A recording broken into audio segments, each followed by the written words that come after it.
ನಮಸ್ಕಾರ ಸ್ನೇಹಿತರೆ, ಇಲ್ಲಿ ಹೊಲಕ್ಕೆ ಬಂದಿದ್ದೇವೆ. ಹೊಲದ ರೈತರು ಇವರು ನೋಡ್ಬೋದು. ಮೆಕ್ಕೆಜೋಳ ನೋಡ್ಬೋದು, ಇದನ್ನು ನೋಡ್ಬೋದು. ಮೊದಲು ರಾಸಾಯನಿಕ ಗೊಬ್ಬರ ಹಾಕ್ತಿದ್ರು ಅವರು, ಈಗ ರಾಸಾಯನಿಕ ಬಿಟ್ಟು ನಮ್ಮ ಸ್ವದೇಶಿ ಗೊಬ್ಬರವನ್ನು ಹಾಕ್ತಾಯಿದ್ದಾರೆ. ಈ ಇಳುವರಿ ನೋಡ್ಬೋದು, ಮತ್ತು ಅದರ ಸೈಜ್ ಕೂಡ ನೋಡ್ಬೋದು ಎಷ್ಟು ದಪ್ಪ ಇದೆ ಅಂತೇಳಿ. ಇಲ್ಲಿ ಒಂದೇ ಒಂದು ಹೀರೆಕಾಯಿ ಬಳ್ಳಿ ಇದೆ.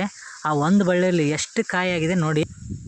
ಈ ಒಂದೇ ಬಳ್ಳಿಯಲ್ಲಿ ಹೀರೆಕಾಯಿ ನೋಡ್ಬೋದು. 1 2 3 ಇನ್ನೂ ಸಾಕಷ್ಟು ಇದೆ ನೋಡ್ಬೋದು. ಇಲ್ಲಿ ಕಟ್ ಮಾಡಿದ್ದಾರೆ, ಈಗ ಎಷ್ಟು ದೊಡ್ಡದಾಗಿದೆ ನೋಡ್ಬೋದು.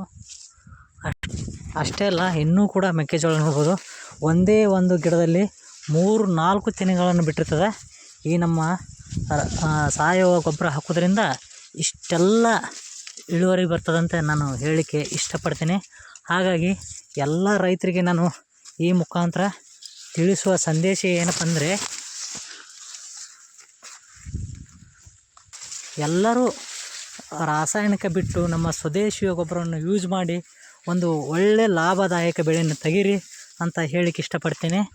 ನಾನು ಸತತವಾಗಿ ಇವರಿಗೆ 3 ವರ್ಷಗಳ ಕಾಲ ಆಯಿತು ಒಂದೇ ಒಂದು ಗಿಡದಲ್ಲಿ 1 ತೆನೆ ಬಿಡೋದು ನೋಡಿದ್ದೀರಿ. 1 2 ಒಂದೊಂದು ಗಿಡದಲ್ಲಿ 3-4 ತೆನೆಯನ್ನು ಹಾಕಿದೆ. ಎಷ್ಟು ಖುಷಿ ಆಗುತ್ತಂದ್ರೆ ರೈತರು ಇವತ್ತು ತುಂಬ ಸಂತೋಷದಲ್ಲಿದ್ದಾರೆ. ನನಗೆ ಇಲ್ಲಿ ನೋಡಿ, 1 ಇದು 2 ಈಚೆ ಕಡೆ ಒಂದು ಬರ್ತಾ ಇದೆ ನೋಡ್ಬೋದು. 3 ತುಂಬ ಇದೆ ಸ್ನೇಹಿತರೆ. ಇಲ್ಲೊಂದು ಜೋಳದ ಗಿಡ ನೋಡಿ, ಒಂದೇ ಒಂದು ಗಿಡ ಒಂದು ತೆಂಗಿನ ಮರ ಬೆಳೆದಿರೋ ರೀತಿ ಬೆಳೆದಿದೆ. ಎಷ್ಟು ಹೈಟ್ ಹೋಗಿದೆ ಅಂದರೆ ನೋಡಿ. ಈ ನಮ್ಮ ಸಾವಯವ ಗೊಬ್ಬರ ಹಾಕೋದ್ರಿಂದ ಇಷ್ಟು ಹೈಟು ಮಿನಿಮಮ್ 12-13 ಫೀಟು ಬೆಳೆದಿದೆ ಅಂತ ಹೇಳಿಕೆ ಇಷ್ಟಪಡ್ತೀನಿ.